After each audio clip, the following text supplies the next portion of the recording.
요즘 상담했던 이슈인데 네네. 회사에 다니는 근로자분들이 월급이 밀려 있는데 회사가 망하고 있다. 네. 근데 사업주가 나올라나 한다. 이때 어떻게 해야 됩니까? 일단 그 법인이니까 회사가, 그러니까 근로자들은 법인한테 돈을 받아야 되는 거잖아요. 그래서 법인이 재산이 없는 경우에는 현실적으로 받기가 좀 어려운 경우가 많아서 우선은 뭐 채당금제도 먼저 전에 설명드렸던 채당금제도를 이용해 보시되 그걸로 커버가 안 되는 나머지 부분들에 대해서는 네. 뭐 회사 명의 재산 미리 가압류해 놓으면 좋겠지만 그게 안 돼 있다는 전제하에 뭐 크게 보면 세 가지 방법이 있을 수 있을 것 같아요. 네, 여기서 그러면은 만약 체당금으로 지급 안 되는 돈이 있다. 그래서 체당금이 커버되는 금액이 총 얼마까지 되는 거죠?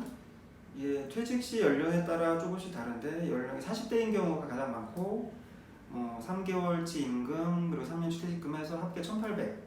예를 들어서 1,800이 넘어가요. 그렇죠. 3천만 원 정도씩 밀려 있다. 네. 이런 사람 같은 경우에는 어떻게 해야 되느냐? 그럼 이제 최저임금 못 받는 그 나머지 1,200 이상의 그 부분에 대해서 일단 첫 번째로는 뭐 형사고소, 그러니까 그 대표자에 대한 형사고소, 근로기준법 위반으로 형사고소를 해서 합의금으로 좀 받는 방법이 있겠죠. 근데 그게 처벌 수위가 높지가 않잖아요. 네네. 그래서 현실적으로 안 나오는 경우들이 좀 있죠. 네, 압박이 별로 안 될 것 같고. 네네. 그럼 다른 형사 고소를 한다던가 다른 방법은 뭐가 없나요?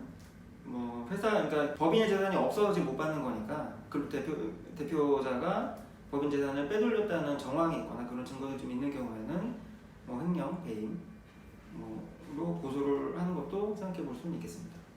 근데 횡령, 배임 이런 증거를 확인하기 쉽지가 않잖아요. 네. 그래서 근데 막연하게는 이 사람이 빼돌린 것 같아. 그럼 다른 절차가 있을까요? 뭐 우선 생각해 볼 수 있는 거는 민사로 사행위 취소를 해서, 그러니까 법인 재산을 빼돌렸으니까 돌려놔라 이렇게 할 수는 있을 텐데 그것도 마찬가지로 뭐 증거를 확보하기가 어려우니까 쉽지는 않고요. 그래서 좀 적극적으로 생각해 볼 수 있는 방법은 채권자로서 법인에 대해서 파산 신청을 해서. 그러면 임금 채권자도 파산 신청이 가능해요? 네, 임금 채권자도 회사의 채권자이기 때문에 채권자도 파산 신청을 할 수 있거든요. 그 회사의 그 의사와는 관계없이. 그래서 파산 신청을 해서 파산 선고가 나면 법원에서 파산 관제인을 선임을 해서 재산 조사를 하고 환가를 하게 되는데, 그런 그 파산 관제인 권한이 일반 채권자보다 훨씬 더 크고 그리고 모든 자료들을 볼 수 있는 권한들이 있기 때문에 뭐 은닉한 재산이 있다면 찾기에는 훨씬 더 효율적인 방법이죠.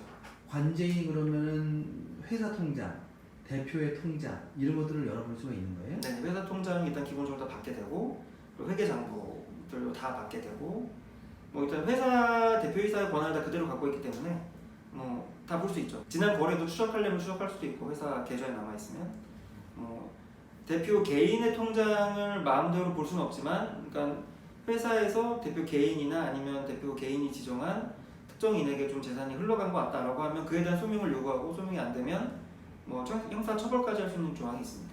그러면 대표가 빼돌린 돈은 파산 관제인은 환수를 할 수 있는 권한도 있는 거예요? 네, 법인으로 다시 돌려놓을 수 있는 권한이 있는 거죠. 그러면은 비용도 들어갈 거 아니에요? 예, 근데 법인 파산 같은 경우는 뭐 임직대 송달료는 한 뭐 경우마다 다르지만 100만 원 안팎으로 되는데 그 외에 이제 법원에 민사 연합금을 내야 되는 돈들이 있어요. 그 이제 최하 700만 원부터 시작을 보통 하기 때문에 일단 비용이 선택돼야 된다는 면에서 좀 부담스러울 수 있겠습니다.